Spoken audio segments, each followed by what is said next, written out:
Hashtag the tiger and the hero. Courage in the shadow of your own strength. Imagine waking up most mornings with a quiet electricity in your chest.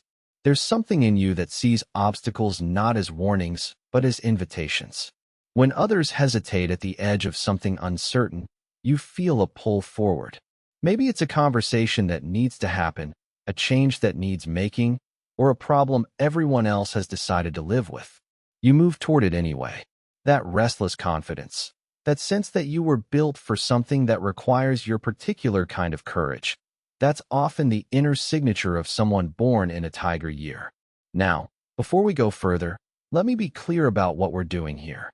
The Korean Zodiac isn't a prediction system or a personality determinism. Think of it instead as a cultural lens, a framework that's been refined over centuries for understanding recurring patterns in human motivation and behavior.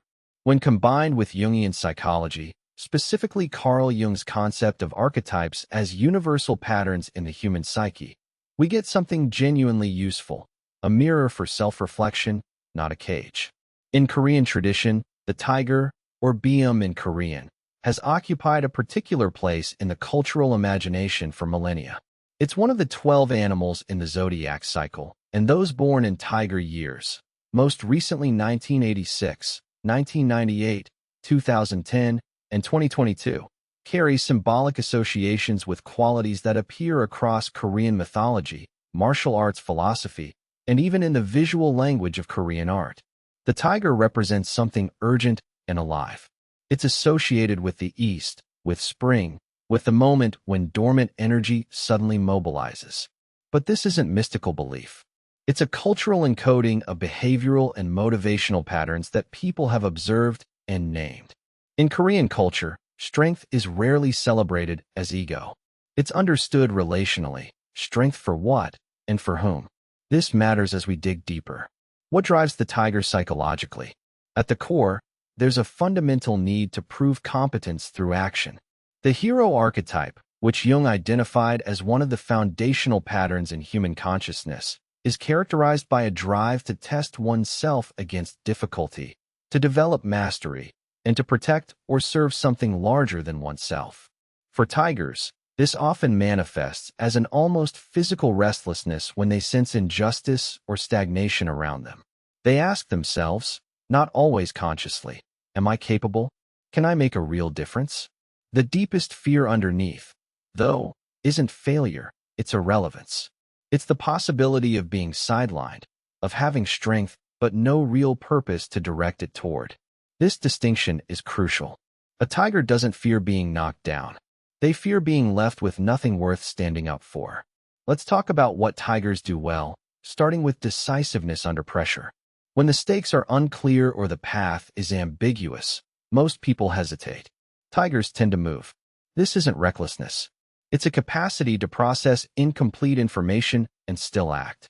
You see this in a tiger who volunteers immediately to take on the difficult project at work, not because they're naive about the challenges, but because they've already made peace with uncertainty and they trust their ability to navigate it. A second strength is protective instinct. Tigers notice when someone is being overlooked or treated unfairly. There's a kind of justice sensitivity in them. They'll speak up in a meeting when the quieter person's idea is being dismissed. They'll check in on a friend going through a rough patch. This isn't performed altruism. It's a genuine sensitivity to power imbalances. The third strength is what we might call resilience through agency. When life gets hard, a tiger's response is rarely to withdraw or despair.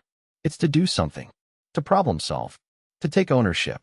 This creates a kind of momentum that actually does generate positive outcomes more often than not. But here's where the shadow enters. And this is where self-awareness becomes essential. The first shadow pattern is what we might call courage without consultation. Tigers trust their instincts so readily that they sometimes steamroll through complexity. They see a problem, they have a solution, they move forward, and only later realize they didn't account for what others needed or experienced. In a relationship, this might look like making a major decision unilaterally. At work, it might mean initiating change without enough buy-in. The second blind spot is impatience with process. Because tigers are action-oriented, They often undervalue the slower work of relationship building, consensus, or careful planning. They want to get to the summit, and the switchbacks feel like wasted time. This can alienate people and sometimes actually derail the very goals they're pursuing. The third shadow aspect is difficulty with vulnerability. The hero archetype, by its nature, emphasizes strength and capability. This can make it hard for tigers to admit uncertainty, ask for help, or show struggle. They project confidence even when they're uncertain inside, which can create distance from people who might otherwise be allies. How does a tiger grow? The answer lies in integrating what psychologists call the shadow, acknowledging these patterns without shame and building deliberate practices around them. First, start practicing what we might call consultative courage. Before you act, pause for 5 minutes and ask 2 people you trust what you might not be seeing. Not to get permission, but to expand your frame. Second,